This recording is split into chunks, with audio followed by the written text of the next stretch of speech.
Hi everyone, welcome back. The Wanderer doth return. The less said about my absence, the better, because I just can't organise my life, apparently. I'm getting better. I'm definitely getting better. Anyway, today's book review is an absolute doozy for you. It is an audiobook that I finished last month. It's called The Tunnel Rats by Stephen Leather, and it's got like Vietnam vibes, and it's got like gritty thriller crime police procedural vibes, and I cannot wait to get into it with you. So pull up a chair, get comfy, get cozy, and let's get started. Now,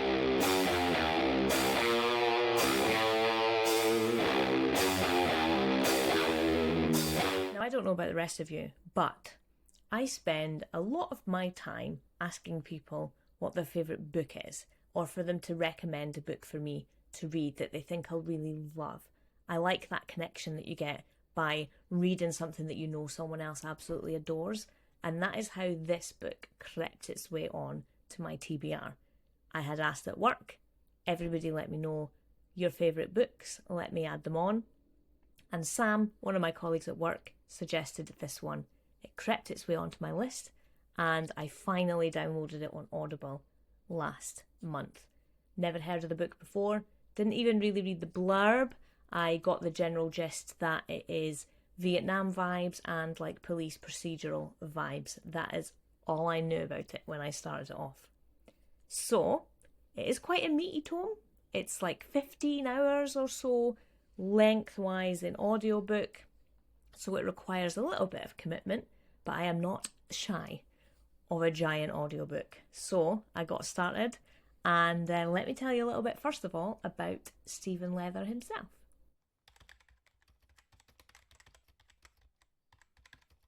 So Stephen Leather has a ton of books in his repertoire, and they all sound like they would be in my wheelhouse, stuff I would really enjoy. So I'm super surprised that I had never heard of him, but really glad at the same time. I love finding somebody new to start really getting into their back catalogue. He's also a really interesting person in terms of his story. So he was studying biochemistry at uni, and he was working as a bartender, like part-time or whatever, to pay his way through uni. And a drunken journalist started hailing the benefits of being a journalist and selling this wonderful life, and he changed his mind kind of halfway through studying that actually this guy makes it sound awesome, I'm going to be a journalist. So he started out his career as a journalist and was kind of writing on the side. His website has a wealth of really cool information. When you go into each of the books, he kind of talks you through his process and his inspiration for each of the books individually. And he's got like a little page that's kind of dedicated to what his process is when he's writing. It was really interesting, and I'll pop a link to his website in the comments and stuff so that you can have a little gander. Really well worth a read, actually. I love it when authors give you really good insight into their ways of thinking and their methods and stuff. I just think it's really cool to get behind the scenes kind of info like that. So anyway, that's Stephen. Let's talk now about the plot for The Tunnel Rats. This book has got a lot to unpack. It's got tons going on. So the first part of the book is like a police procedural kind of vibe. You've got the main character, Nick, who is in the British Transport Police. He is investigating a pretty grisly crime scene in London in one of the railway tunnels. A playing card is left with the body, and it just all seems a little bit sinister and a little bit like weird to him. He goes about his investigating. He's got a bee in his bonnet about it. He's like, there's something going on here. So he then ends up going to Bangkok, where there has been a really similar murder. He then continues his investigating over in Bangkok and eventually ends up in Vietnam in the tunnels that the Viet Cong used during the Vietnam War. That's the second part of the book. The second part of the book is him in the tunnels and the book kind of coming to its climax from that perspective. I really enjoyed the splitting into two parts, and I really liked, particularly in the second half, you're seeing things from another person's perspective back in London. He's still doing the investigating. So the story is starting to piece together while Nick is in the tunnels. You're back in the background getting a little bit more context on what's going on. I really like the way of doing that because it avoids having loads of unnecessary dialogue. There's nothing worse than when two people have a conversation that's completely unnecessary and irrelevant to what is going on in the situation just to tell the reader something. So I liked how that was done. It was really interesting. And yeah, the book, it's a long one, but it's definitely got some good development in there and a really great plot.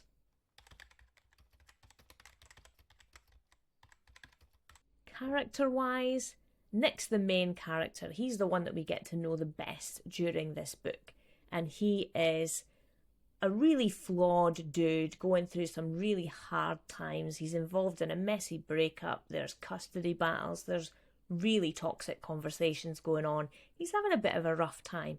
He enjoys a little bit of the bevy a little bit too much. He gets, he has a drink when he probably shouldn't have a drink. So his lifestyle and his life in general probably isn't really panning out the way that he wants it to.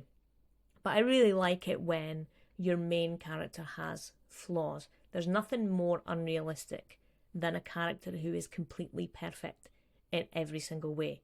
This dude has got some character traits that I really don't like in a person, but I feel like he wants to do well. His morals and his heart are in the right place. His execution isn't always necessarily great, and he can hit out with meanness and nastiness when he's feeling cornered. But yeah, I think deep down he's got really good reasons and intentions behind what he does, and I like how the book uncovers that as you're reading through it. It was really interesting. The other characters in the book are generally side characters that pad out the story a little bit, like I mentioned when we were talking about the plot. They're there to help make the story progress a little bit. So you don't really get to know any of those other characters particularly well. There are some that I really, really wanted the story to get a little bit more into the nitty-gritty of. There is a US senator who really should have had a bigger part in this book. I really was interested in that character and didn't feel like I got to know too much about what was going on with him, and I would be really interested to have gotten to know him a little bit more. You've got other characters who are purposefully left a little bit ambiguous in terms of their intentions, because Nick doesn't know what anyone's intentions are either. There's a lot of conspiracy theories and stuff going on. So you don't really get to know any of the other characters particularly well, other than their purpose of moving the story forward in the bit that they need to move it forward in. But Nick himself was such a good character that it was actually really enjoyable just to read about him. So that's the characters. Let's talk about my thoughts on the book itself.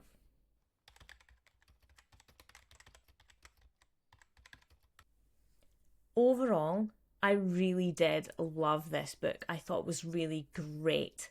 I definitely preferred and was more engaged in the second part of the book, in the tunnels.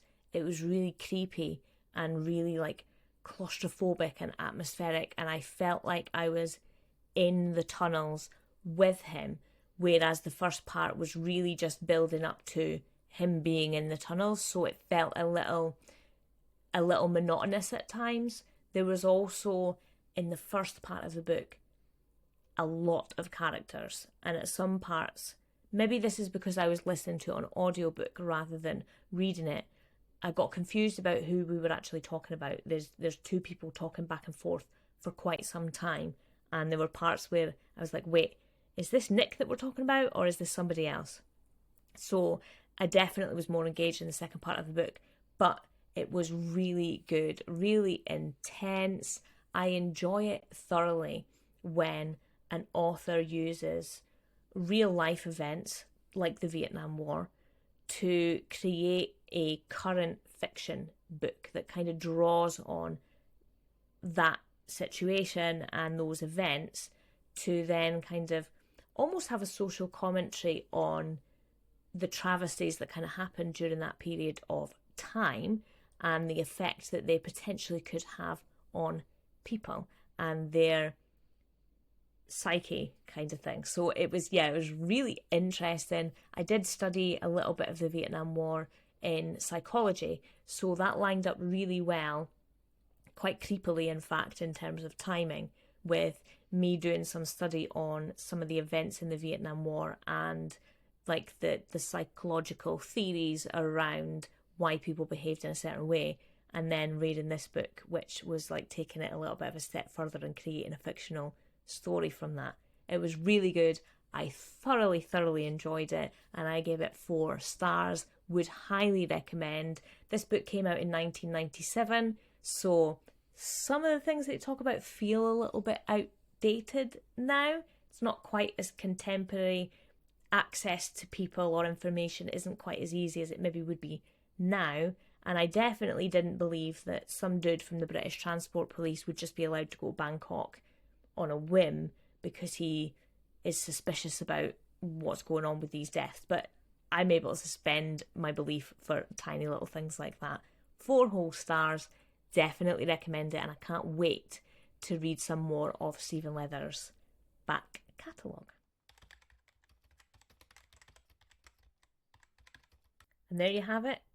That is my review of The Tunnel Rats by Stephen Leather. If you enjoy a police procedural, if you like a historical fiction or a book that draws on true events, particularly wartime true events, to create a fictional narrative, this book would be right up your street. If you like books that have got some quite intense, creepy and atmospheric moments, this is also going to tick that box for you.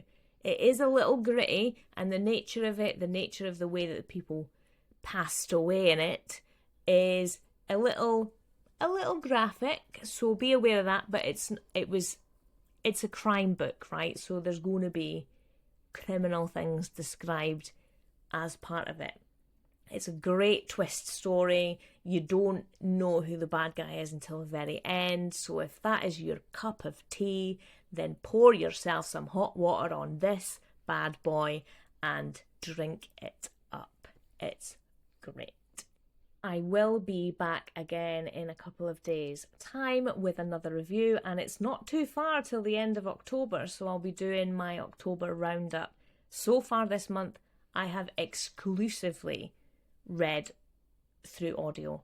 I haven't finished a physical or a Kindle book at all this month. It's been hectic, and I've been in my car probably 50% of my time, so all I'm doing is listening to audiobooks, but I am absolutely powering through them. I've listened to some great audiobooks this month, so I can't wait to get into those with you too. Anywho, if you've enjoyed my review, I would really appreciate if you would give me a cheeky thumbs up and a subscribe. Let's beat that YouTube algorithm and get this video out there to as many people as possible. I also have my blog, which I'll put the link to in the description below for you to have a little look. But it's the like and the subscribe that mean the absolute world to me at this point, just to get the videos out there to a couple of extra people. I'll be back in a couple of days' time, and until then, I hope you enjoy the rest of your week, and I will speak to you really soon. Cheerio!